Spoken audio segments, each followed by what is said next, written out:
శ్రీ గురుభ్యో నమ. ఓం నమో భగవతే వాసుదేవాయ. భగవద్గీత నిత్యము ఒక శ్లోకం చొప్పున చదువుకుంటూ ఉన్నాం. ఇందులో భాగంగా ఈవేళ మనం 18వ అధ్యాయం మోక్ష సన్యాస యోగము నుండి 31వ శ్లోకాన్ని భక్తి శ్రద్ధలతో పరిశీలన చేసుకుందాం. యయా ధర్మం అధర్మం చ కార్యం చ కార్యమేవ చ అయథావత్ ప్రజానాతి బుద్ధి సా పార్థరాజసి. భగవానులు చెబుతూ ఉన్నారు, ఓ అర్జున, ఏ బుద్ధి చేత మనుజుడు ధర్మమును అధర్మమును, చేయదగిన దానిని చేయరాని దానిని, ఉన్నది ఉన్నట్లు కాక మరి ఒక విధముగా పొరబాటున తెలుసుకొనుచున్నాడు, ఆ బుద్ధి రాజస బుద్ధి అయి ఉన్నది అర్జున అని చెబుతూ ఉన్నాడు పరమాత్మ.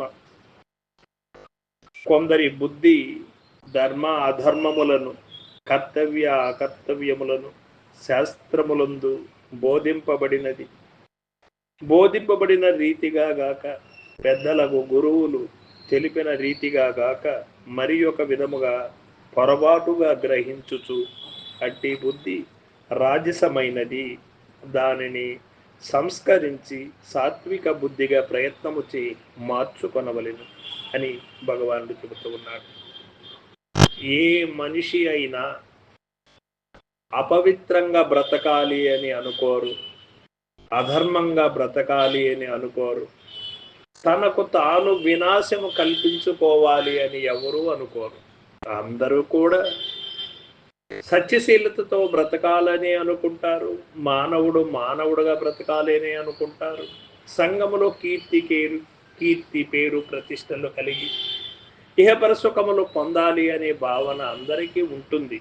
కానీ దానికి తగు రీత్యా చేయవలసినటువంటి కర్మములలో సరైనటువంటివి ఎన్నుకోని కారణంగా వారు అనుకున్నటువంటి లక్ష్యము సరైనది గమ్యం చేరలేకుండా పోతుంది మన మానవుడి యొక్క ప్రయత్నం.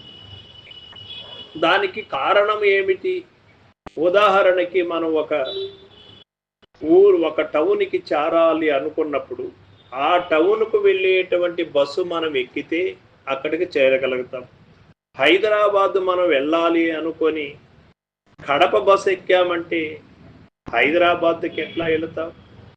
అదే తిరుపతికి మనం చేరాలి అనుకొని తిరుత్తణి బస్సు ఎక్కితే ఎట్లా?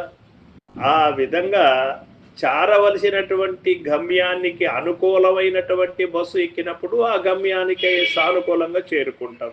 లేకపోతే మళ్ళీ ఎన్నో తంటాలు పడి తిరిగి తిప్పలు పొంది చేరవలసి ఉంటుంది. కాబట్టి సునాయాసమైన మార్గం ఏమిటి అంటే శాస్త్రీయమైనటువంటి ధర్మం ప్రకారం, గురు బోధానుసారం, గురువు చెప్పిన విధంగా నడుచుకున్నటువంటి వాడు లక్ష్యాన్ని చేరుకుంటాడు, ముక్తుడవుతాడు. ఇందులో ఏం అనుమానం లేదు. అదే ఇక్కడ మనకు భగవానుడు చెబుతూ ఉన్నాడు. రాజస బుద్ధి ఎట్టిది అంటే ధర్మమును అధర్మమును, కర్తవ్యమును అకర్తవ్యమును ఉన్నది ఉన్నట్లు కాక పొరపాటుగా తెలుసుకుని బుద్ధి రాజస బుద్ధి అయి ఉన్నది అంటూ ఉన్నాడు పరమాత్మ. ఇది గుణదోషం. ఈ గుణాన్ని ముందు నిర్మూలించుకోవాలి. అదే మనకు ప్రథమ కర్తవ్యం ఉంటుంది. సర్వం సద్గురు పాదార్పణమస్తు. జై గురుదేవ.